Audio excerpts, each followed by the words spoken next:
Voy a sentar con Francisco de Narváez y está sentado Miguel del Cel, que es candidato del PRO, ya candidato del PRO en la provincia de Santa Fe. Gracias por estar con nosotros, Miguel. Gracias a vos, ¿cómo te va? Creo que no va a llegar al momento que vos asumas, pero si tuvieras que votar hoy, ¿votás a favor del canje y del cambio de jurisdicción? Mientras sea beneficioso para el país, para la gente, no habría ningún problema. ¿Tenés opinión formada ya de eso? No, todavía no.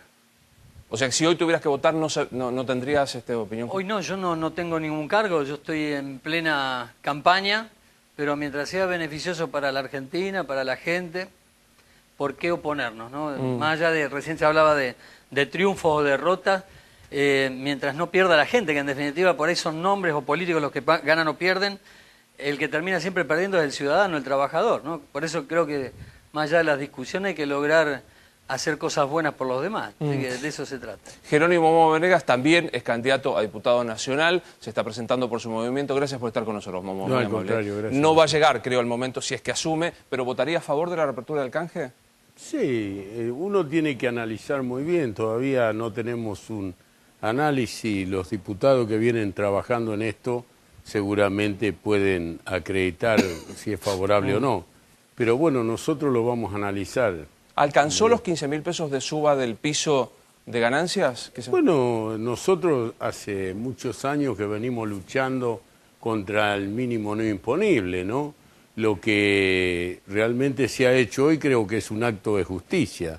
Más allá que si uno analiza la inflación, por ahí no concuerda con la inflación del momento, pero claro, hay que reconocer que es bueno para los trabajadores. Daniel Firmus es candidato a senador, es senador nacional. Gracias por estar con nosotros, Daniel, muy amable. ¿Reaccionó la Presidenta? ¿Entendió que con impuestos a las ganancias y con seguridad era un mensaje que daban las PASO de agosto? Bueno, no solo reaccionó por esa razón, ha convocado a los trabajadores, ha convocado a los empresarios, como ya he dicho, ha convocado a los titulares para discutir los grandes temas del país. Y uno de los grandes temas, sin lugar a dudas, tenía que ver con el impuesto a las ganancias y también con esta otra discusión que tiene que ver con el impuesto a la renta que también hoy ha planteado, porque ha dicho de dónde sale la plata para justamente compensar la diferencia que va a haber a partir de ese ingreso. Y también me parece muy importante el debate que ha habido respecto de los fondos buitres, porque hemos escuchado ayer mismo economistas que han dicho que tan buitres no son esos fondos y que es pobre gente que en realidad invirtió para que tener un ingreso familiar, y hemos visto que claramente hay algunos que corren rápidamente a defender los intereses foráneos y no los intereses de los argentinos. Entonces las dos medidas, la de, en primer lugar, la que tomó la Presidenta respecto al tema de los fondos y la reapertura del canje ha sido importantísima, y la segunda medida, colocar aquí el lugar donde pagarlo, también para evitar los embargos. Así que nosotros mañana a las 11 mismo vamos a estar en plenario de comisiones, presupuesto y economía, en el Senado, discutiendo y seguramente teniendo el dictamen para poder avanzar rápidamente para la apertura del canje y también avanzar en el cambio de jurisdicción. Termino de presentar a nuestros invitados. Está Gerardo Morales con nosotros también, senador nacional de la Unión Cívica Radical. ¿Ya tiene posición tomada por los dos proyectos de ley? ¿Cómo va a votar? A ver, nosotros planteamos que la reapertura del canje era una necesidad a partir del fallo Griesa en noviembre del año pasado. Era una medida que había que tomar para la justicia norteamericana, antes de que emita el fallo la Cámara. Así que nosotros estamos de acuerdo en la señal de la reapertura.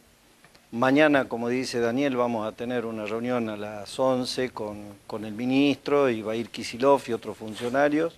Vamos a ver cuál es la estrategia del gobierno, vamos a ver cuál es el sentido que tiene el cambio de jurisdicción que va a entrar por diputados. Como señal nos parece que habría que haber dado esta señal antes de tener este fallo que es malo para el país. Y bueno, vamos a poner toda la predisposición para colaborar en este momento, dadas las circunstancias. Después mañana hablaremos si las estrategias hasta acá fueron buenas o malas. Me parece que eso en este momento es un debate secundario. Hay que enfocarse en tratar de... Hay como una necesidad del país de que esto se trate y que sea... Yo puedo tarde, miren, nosotros lo dijimos el año pasado en diciembre. Ernesto Sanz, en nombre del bloque, lo planteó 2 veces en el Senado, la necesidad de aprobar esta ley o de tratar el tema de la reapertura del canje antes de este fallo. Pero bueno, me parece que hay que ver cuál es la estrategia que tiene el gobierno y acompañar todo lo que tenga que ver con zafar y salir de este problema. Está claro. Después de las elecciones, Diana, surgió desde algunos sectores del Frente para la Victoria esta percepción de que hay una intención destituyente. ¿Hay intención destituyente que sean estos 2 últimos años no completados por la Presidente? Bueno, cuando uno ve que a veces se pide devaluación, se pide endeudamiento, sabemos que hubo gobiernos golpeados fuertemente, gobiernos democráticos, por corridas de ese tipo y que fueron destituyentes o anticiparon la terminación de un mandato constitucional, me refiero por ejemplo a Alfonsín. Esas tensiones, sobre todo durante el gobierno de Cristina Fernández de Kirchner, se han sentido. Y también algunas, pese a que reclaman institucionalidad, cuando empiezan voces que no respetan lo que usualmente en el Congreso, que es que la primera minoría, que normalmente corresponde al oficialismo en la Casa Rosada, sea la que preside una Cámara, etcétera, bueno, uno lo siente como movidas desestabilizadoras. La agrupación de Francisco Narváez va a pedir, en el caso de que las elecciones tengan este resultado, que la oposición presida la Cámara de Diputados, como dice Diana Conti. Si hay un número suficiente, si hay una mayoría y esa mayoría está de acuerdo en que se presida la Cámara de Diputados por alguien que no sea parte del partido de gobierno, sí, ¿por qué? Está dentro de las reglas de la democracia, no tiene que ver con un sentido destituyente para nada, es simplemente los pesos y contrapesos que va a decidir la gente en la elección del 27 de octubre. No tengo ninguna duda que nadie tiene la intención de desestabilizar, simplemente que hay una mayoría que va a ser representada de una forma y una minoría de la otra, así como ha el oficialismo ejercido la presidencia de la Cámara, si la mayoría está, digamos, la representan los partidos de la oposición presidirá la Cámara, y nadie se tiene que sentir mal, ni se tiene que sentir ni agredido, ni con un ánimo destituyente por eso. ¿Acompañarían, Miguel, por ejemplo, que se nombrara un partido de la oposición como presidente de la Cámara? Si vos fueras, ¿vas a ser el jefe de bloque del PRO o tenés aspiraciones de esto? No. Lo importante es estar en lindas comisiones, que ya no la tengo pensada, seguramente una va a ser educación, pero coincido con Francisco, ¿por qué no la oposición? ¿Y por qué no también el oficialismo? Mientras se hagan las cosas de corazón, con respeto, eso es lo que está faltando en la política, ¿no? Parece que hay mucho odio, muchas cosas que se hacen con poca coherencia, pero si las cosas se hacen por buen camino, me parece que no hay por qué afligirse. Pero digo, más allá de la intención es que coincido con él que si la oposición pasa a ser mayoría, ¿por qué no serlo, no? Se supone que no va a haber mayoría propia, salvo que se junte toda la oposición como fue el Grupo A. Bueno, se discutirá y se decidirá. ¿Vos creés que puede volver el Grupo A, Diana? Pero entonces después no reivindiquemos ni a los partidos políticos ni a los frentes políticos, porque los bloques parlamentarios tienen un sentido de ser y es por eso que en general nunca hay una mayoría absoluta de un bloque parlamentario, sino que es la primera minoría la que ocupa ese lugar. Y además me parece que interceder en la línea de sucesión presidencial, es llamativo que la oposición quiera interceder y ocupar un lugar en la línea sucesoria. O sea, vos ves algo más. Digo que no es no es constitucional, no es reglamentario, no ha sido de práctica y costumbre, entonces, ¿por qué hacerlo? Entonces, la mayoría no es una mayoría que se construye con el comunismo pensando igual que la ultraderecha. Y eso, entonces te amontonas y decís, acá tengo la mayoría para eso, pero después para votar leyes, vota cada uno como quiere. Entonces, si fuera así, entonces hagamos un sistema parlamentario, que no lo tenemos constitucional. Se habla, digamos, usted lo definía como una posibilidad, Diana hablaba de un amontonamiento. Yo creo que no, pero además venimos con el antecedente de cómo se ha presidido la Cámara, y voy a decir esto, no está presente Julián Domínguez, que es el presidente de la Cámara. La Cámara se ha manejado con muchísima arbitrariedad. Las comisiones se convocan, se tratan los proyectos y se dice, antes de comenzar el debate, no se van a aceptar modificaciones. Bueno, es una forma de conducta, creo que en el debate parlamentario, que se debería modificar. Entonces, no cabe la interpretación de porque una mayoría se construye y preside la Cámara y entonces hay una nueva redistribución de las comisiones, lo que debe haber es un debate parlamentario. Ahora, cuando el oficialismo se sienta desde una posición y dice no se aceptan modificaciones a lo que vamos a debatir, bueno, está prácticamente diciendo, señores, esta es verdad, esta es nuestra verdad y no la cambiamos. Creemos que la práctica parlamentaria tiene precisamente que tener otra dinámica. ¿Daniel? No, pienso totalmente lo contrario que decía Francisco de Narváez antes. Hay una primer minoría, que es la que tiene mayor cantidad de votos, que tradicionalmente se respeta esa primera minoría. La respetamos nosotros en la legislatura de la Ciudad de Buenos Aires, donde tiene el PRO primera minoría. No tiene mayoría, tiene la primera minoría y nos parece justo que presida la Cámara, justamente porque está en la línea sucesoria. Y por el otro lado hay una cuestión que es lo que decía Diana recién. Lo que hemos asistido nosotros durante mucho tiempo con el Grupo A es a que tuvieron mayoría para elegir la mayoría en cada una de las comisiones. Tenían uno de más y eligieron mayoría en todas las comisiones. Todas las comisiones tenían mayoría de la oposición. Y solamente se juntaban para poner palos en la rueda a las iniciativas del gobierno nacional. Pero ¿no será también que tiene que ver con una práctica que el kirchnerismo no admitió, digamos, era el libro cerrado, como planteaba Narváez? Perdón, yo podría citar, entre otras, la ley de medios, que mañana esperamos que la audiencia haga un paso hacia su aprobación. Ha tenido cientos de modificaciones dentro del propio Congreso. Muchísimas leyes tuvieron modificaciones, tuvieron debate y tuvieron discusión. Se vota por mayoría. Es decir, no conozco un Congreso en el mundo donde gane la minoría.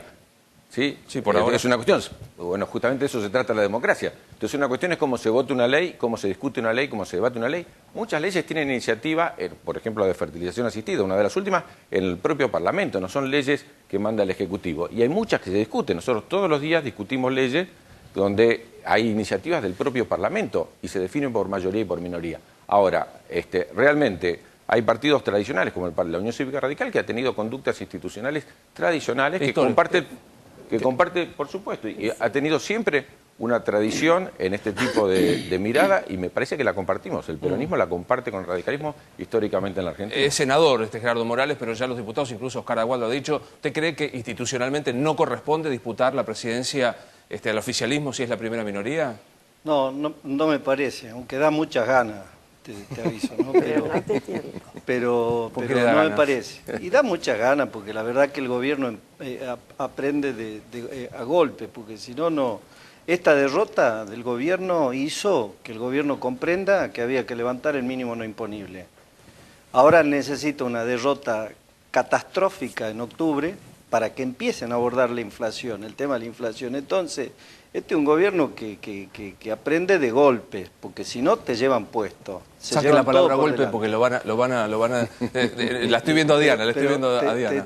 No, saben que yo no comparto que nosotros tengamos que reeditar una cuestión de acuerdos para tomar la presidencia de la Cámara. Sí, Daniel. No, yo creo que pero digo, si me permitís, yo creo que el gobierno, después del resultado electoral de octubre, también tiene que comprender que la oposición lo que pretende es también poder instalar su agenda. Se trata de la agenda del gobierno y la agenda de la oposición. Nosotros no queremos imponerle tampoco cuestiones, pero tampoco queremos que nos lleven, como yo siempre digo, como burro a Bolivia, porque así nos llevan. Entonces, yo digo, es el justo equilibrio, me parece que se va a dar con un resultado contundente. Entonces, esperamos una reflexión del gobierno para que todo funcione normalmente, podamos entendernos y podamos tratar la agenda de ustedes y la nuestra. Sí, Daniel. No, yo quería señalar, en primer lugar, rescatar la posición de Gerardo respecto de la historia de la UCR y la historia institucional de la UCR, que a mí me parece que es muy importante. Pero en segundo lugar, decir que no siempre se escucha el resultado de las urnas. Empezamos este programa señalando que justamente había habido un resultado en las urnas y la presidenta había tomado un conjunto de actitudes, como nos pasó en el 2009, también hubo un resultado en las urnas. Todo el mundo firmaba el acta de función del kirchnerismo, sin embargo, con mucho más fuerza resurgimos y tuvimos el 54% en el 2011. Yo recuerdo que en el último gobierno de la Rúa, las elecciones de medio término mostraron claramente que había un descontento con el gobierno y se insistió con las políticas y todavía peores, se llamó a caballo, se descontó el 13% de los salarios públicos. No quiero decir todo lo que se hizo después de una elección de medio término. Acá hay una elección de medio término, hay unas PASO todavía, ni siquiera elección de medio término, y es la tradición en general del peronismo y en particular de Néstor y de Cristina, escuchar lo que dice la gente y escuchar y rápidamente, la misma semana la reacción fue. No fue que se pasó mucho tiempo, porque realmente cuando hay una opinión mayoritaria del pueblo, nosotros somos los que escuchamos. Y esto no pasó siempre, a tal punto que se terminaron yendo en helicóptero, justamente por no escuchar una elección de medio término y cuál era... ¿Tú sabés que ese recuerdo me retrotrae la historia de comparar a Isabel con... Sí, perdón. Porque digo, la verdad que si volvemos con los fantasmas de uno se fue en helicóptero, el otro es Isabel Perón, estamos complicados, me parece. Sí, que fue la bomba de tiempo, tuvo el gobierno de la Alianza una gran responsabilidad en lo que pasó. Pero fue la bomba de tiempo que dejaron ustedes, los menemistas, que ahora son kirchneristas. Viejo, no, esto fue así. Dejaron una bomba de tiempo que nos tenía que reventar de la manera que reventó a todos los argentinos. Por eso Y también hubieron Para sectores que- del peronismo que empujaron ese gobierno. Pero justamente por eso Hubieron llamaron a sectores, Caballo después de muchos la que se agresión de llenan la medio término. boca de hablar de golpismo estuvieron empujando un gobierno De en ninguna una manera- crisis terminal Lo que de- casi hace desaparecer a mi partido. Así que, y para quienes nos hacemos cargo, a pesar de que estuve un año en la gestión y renuncié 5 meses antes de que caiga el gobierno. Ahora, háganse cargo. Y ojo con abusar de la suerte que tienen, ¿no es cierto? Y de no poner los pies sobre la tierra frente a un resultado electoral, porque también les puede pasar lo mismo que se vayan en helicóptero. Dios quiera que no, porque eso no puede volver a pasar. Esa ya es en el una país. afirmación un tanto destituyente, les puede pasar lo mismo. No puede pasar lo mismo porque hay una civilidad Dios quiera en que no. Argentina y hay unas Dios instituciones en Dios Argentina quiera que no, que nosotros funcionan no a vamos a pleno. hacer eso. Justamente, Nosotros no va a pasar hacemos lo mismo. que hacen ustedes. No, Están no solo todos eso. reciclados. No, Menemista decir, y Kirchner son simplemente todo lo voy a mismo. recordar el momento de las Pascuas y cuando en el momento más difícil de Argentina estuvo el peronismo en la Casa de Gobierno al lado del Un presidente sector del Alfonsín peronismo. para Otro defender. sector del peronismo empezó en el 83 con el tema del acuerdo con los ministerios. Creo que con la ninguna amnistía. posibilidad de romper con las instituciones en Y Argentina ahora es se llenan la bienvenida boca ni ningún del horizonte. tema de los derechos humanos. No, Daniel. estamos hablando si A se ver, reaccionaba vamos a frente a un resultado alegrarnos electoral un o no. poco. ¿No 10 hubo resultado años electoral? de No, bueno, políticas pero públicas de ponés- inclusión en la Pero Argentina. ponés ese tema, Te hablemos lo de traigo todo, de Daniel. regalo. ¿Para mí? Es para vos. Y son leyes que lo que ha tenido el oficialismo es la voluntad política de que se traten, incluso con campañas mediáticas previas de que nos iba a traer, o que no había aprobación social, o que había prejuicios, o que nos iba a traer falta de rédito político. Y esto lo hicimos entre todos.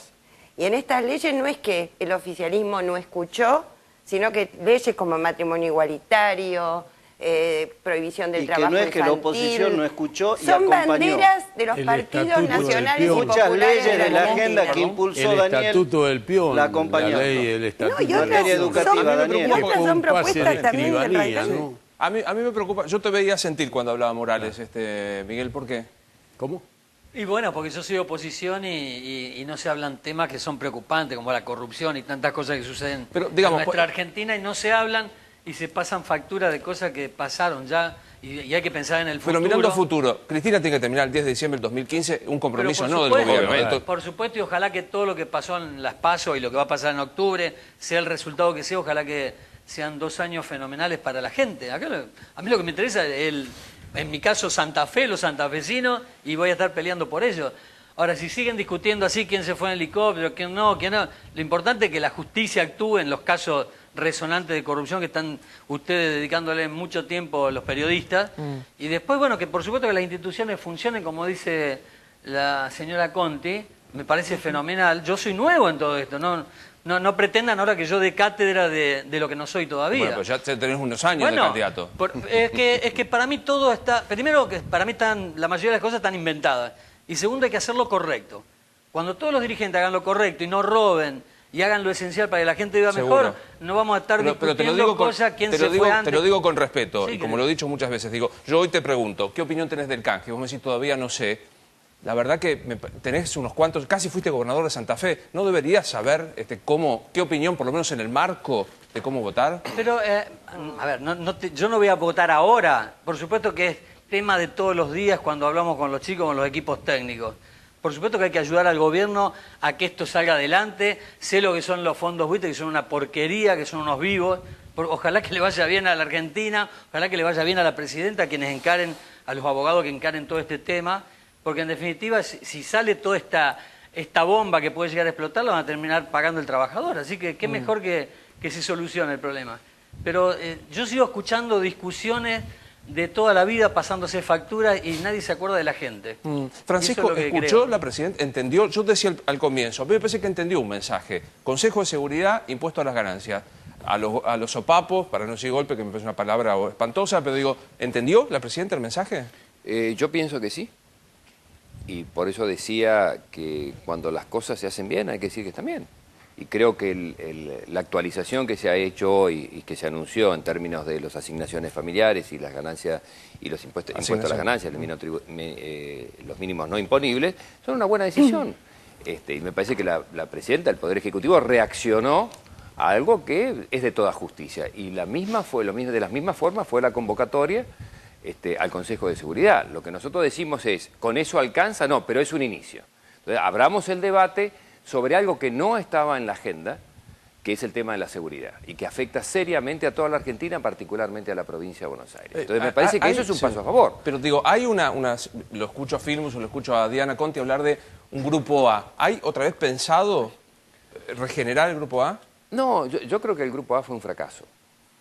Claramente fue un fracaso, porque no pudimos articular una cantidad de decisiones políticas que teníamos que articular. Sí creo que en una de esas decisiones lo que debíamos hacer en ese momento, y por eso insisto, y que no tiene nada que ver con una intención destituyente, asumido la presidencia de la Cámara. Y a partir de ahí poner equilibrio que no teníamos. ¿Hay fantasma del grupo A, Daniel?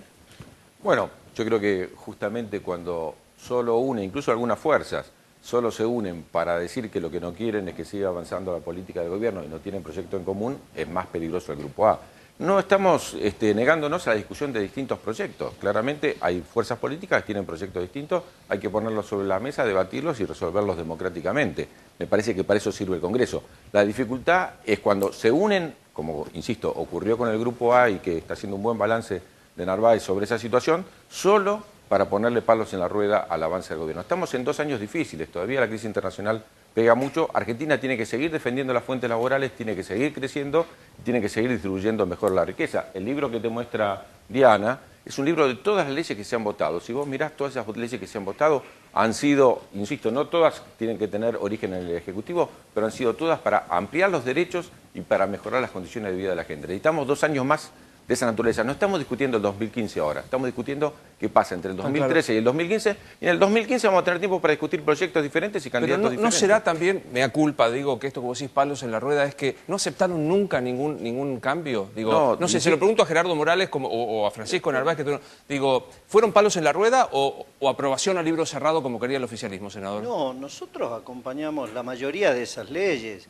y muchas de esas leyes han surgido como proyectos transversales. Sí. Sí, me parece que no es un mérito que tiene que tomar para sí el gobierno. La oposición ha tenido una actitud amplia. Hay proyectos, hay temas de agenda de la oposición que no quiere tratar el gobierno. No quiso tratar la ley del INDEC, no quiso tratar por ley aumentar el mínimo no imponible de impuesto a las ganancias. Nosotros, está bien el decreto que firma la presidenta. Nosotros queremos una ley que establezca un procedimiento anual de ajuste y de aumento del mínimo como no imponible. Como el ajuste jubilatorio. Que no, y lo mismo con la asignación universal. Hay una propuesta clara de hacerlo. El tema de la asignación universal por ley, el tema de acceso a la información pública, es decir, hay temas centrales que tienen que ver con la estructura de derechos, ¿no es cierto?, que el gobierno no quiere tratar. Me parece que ahí está la tensión que se está generando entre el gobierno y la oposición. Pero ¿entendió la presidenta el mensaje? En la medida en que un resultado sirva para que haya más tolerancia, no solo del gobierno, sino también de la oposición. Pues yo digo, hay gorila en todos lados. Hay gorila en el gobierno y también en la oposición. Y a mí me parece que tiene que bajar esa tensión en algún punto. ¿Quién es el gorila de la oposición? De la oposición soy yo, el gorila del gobierno. ¿Quién es el gorila del gobierno? La Cámpora, entre otros.